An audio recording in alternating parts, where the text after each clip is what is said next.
우리는 지난주에 마태복음 1장을 통해서 아브라함과 다윗과 또 예수 그리스도에 대한 계보에 대한 말씀을 드리며 예수 그리스도의 그 나심이 구약에서부터 예언된 예언이었고 그 예수님 그리스도의 나심이 그 예언에 대한 성취였음을 들었습니다.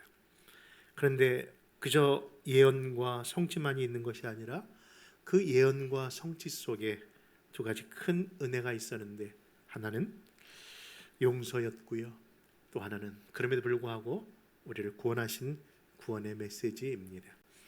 그래서 그분의 이름이 예수였다고 들었습니다. 그 예수의 이름의 뜻은 자기 백성을 죄에서 구원할 자라는 것이죠. 여러분, 우리는 모든 그 예수라는 이름 덕분에, 그분 덕분에 이제는 은혜를 얻었고 구원을 얻은 그런 은혜 받은 자들인 줄 믿습니다. 그렇다면 여러분, 이런 질문 해도 될까요? 무슨 질문입니까? 정말 은혜 받은 자로서 우리가 해야 할 일이 이제 뭘까 하는 질문입니다. 여러분, 우리는 분명히 하나님의 은혜 받은 자입니다. 그렇다면 이제부터 우리는 무슨 일을 해야 될까요? 여러분들 아마 이제 내가 해야 할 일이 무엇인가를 스스로 생각하실, 이제는 그런 신앙적 연륜이 된 분들 아니겠습니까? 여러분, 그 일을 지금 하고 계십니까? 아니, 어떻게 하고 계십니까? 무엇을 하고 계십니까? 어떤 분은 하나님의 일을 하자는 얘기해 부끄러워서 제가 하나님의 일을 해야 되는데 제대로 못하고 있습니다. 그 이유가 나이가 먹어서 형편이 안 돼서 못하고 있습니다라고도 얘기하는 분도 있으면서 눈을 못 맞출 정도로 부끄러워하시는 분도 계시는 것 보입니다. 또 어떤 분들은 뭔 일을 해야 되는데, 하나님의 일을 해야 되는데 뭘 하는 것이 하나님의 일인지 몰라서 무지로 인하여 하나님의 일을 못하고 있습니다라고 그렇게 이야기하시는 분도 있을 줄 압니다. 그런데 여러분, 우리가 구원받은 백성으로서 하나님의 일을 해야 되는데 우리가 해야 할 하나님의 일은 무엇인지, 그 질문을 제가 드린 것 같지만 사실 이 질문은요, 당시 예수님 당시에 예수님의 제자였던 제자가 그 하나 예수님께 물었던 그런 질문이었답니다. 과연 그 첫 번째 질문을 받았던 우리 예수님께서 뭐라고, 무엇이 하나님의 일인지를 이렇게 말씀하셨는데, 여러분 요한복음 6장 28절과 29절을 통해서 그 하나님의 일을 한번 들어보시기 바랍니다. 같이 읽습니다. 시작. 그들이 묻되 우리가 어떻게 하여야 하나님의 일을 하오리이까? 예수께서 대답하여 이르시되 하나님께서 보내신 이를 믿는 것이 하나님의 일이니라 하시니. 여러분, 그렇습니다. 무슨 일이 하나님의 일이라고요? 하나님이 보내신 그분을 믿는 것이 하나님의 일이다. 여러분, 하나님이 보내신 그분이 누굽니까? 다 같이? 바로 예수 그리스도를 제대로 믿는 것이 하나님의 일임을 믿으신다면 다 같이 아멘. 감사합니다. 여러분, 우리는 교회 일이 하나님의 일이기 전에, 여러분 나가서 복음 전하는 것이 하나님이기 전에, 음식 봉사하는 것이 하나님이기 전에 그것도 해야 합니다만, 진짜 무엇을 통해서 하나님의 일을 해야 된다고요? 예수를 믿음으로 하나님을 해야 돼요.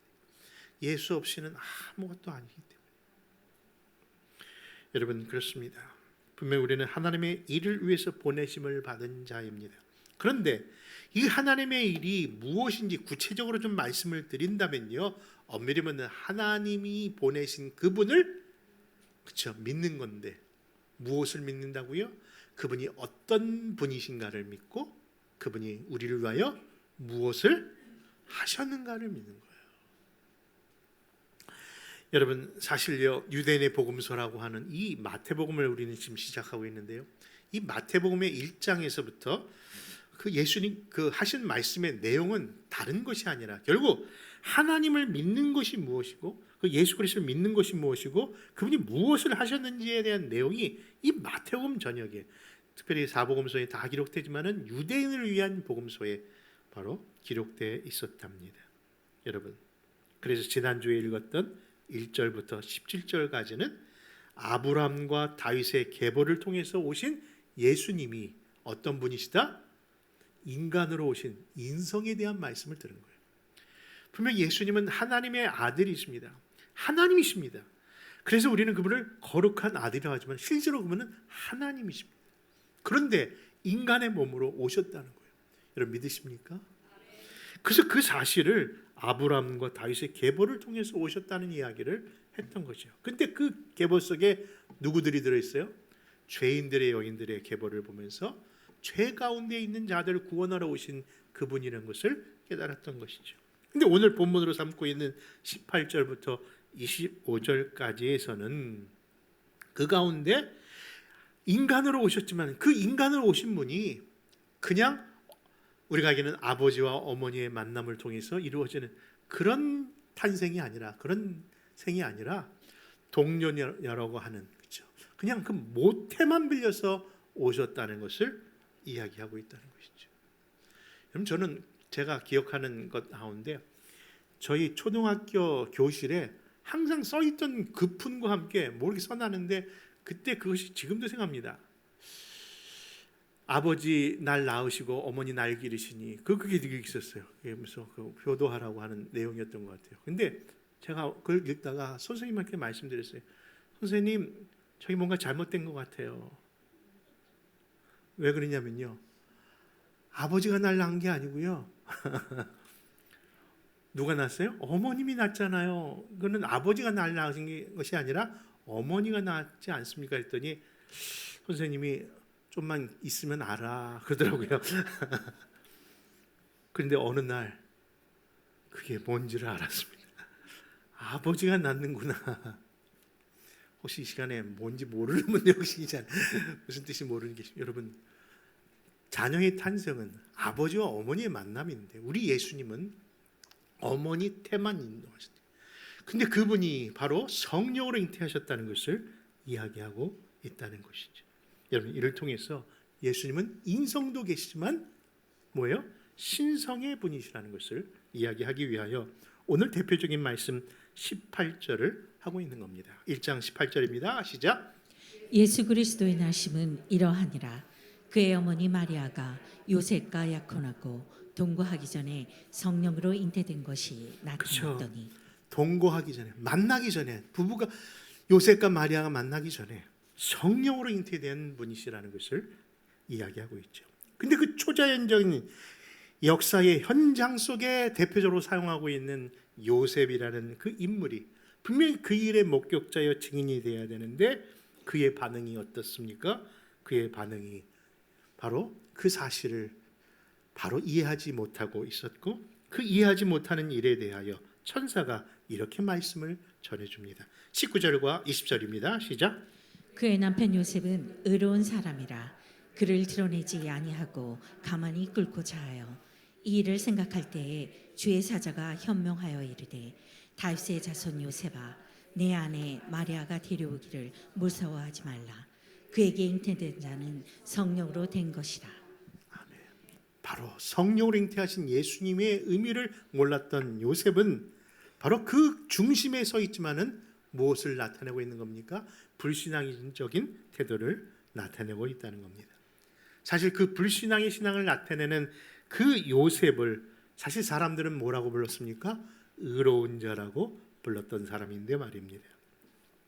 생각해보면 율법적으로 본다면 결혼하지 아니한 여인이 임신을 했다는 것은요, 유대인의 법에 따라 돌에 맞아 쳐 죽음을 당해도 당연한 일이기에 그 일을 조심히 드러내지 아니하려고 파혼을 생각했던 요셉이 바로 그런 순간이었던 겁니다. 그런데 그때 그 꿈에 나타난 그 천사가 그렇게 의심하고 있고 불신하고 있는 그를 향하여 그 영혼을 깨우치기 위하여 하나님의 말씀을 주셨고, 그 말씀을 통해서 예수님의 또 다른 이름을 가르쳐주고 있습니다. 여러분, 그 말씀의 의미가 무엇이고 왜 그 말씀을 주셨는지, 그 이름을 주셨는지 우리 한번 22절과 23절의 말씀을 찾아 있습니다. 시작. 이 모든 일이 된 것은 주께서 선지자로 하신 말씀을 이루려 하심이니 이르시되 보라, 처녀가 잉태하여 아들을 낳을 것이요 그의 이름은 임마누엘이라 하리라 하셨으니 이를 번역한즉 하나님이 우리와 함께 계시다 함이라. 우리 아버지의 독생자이신 그리스도 예수님은요, 원래 그 이름이 예수입니다.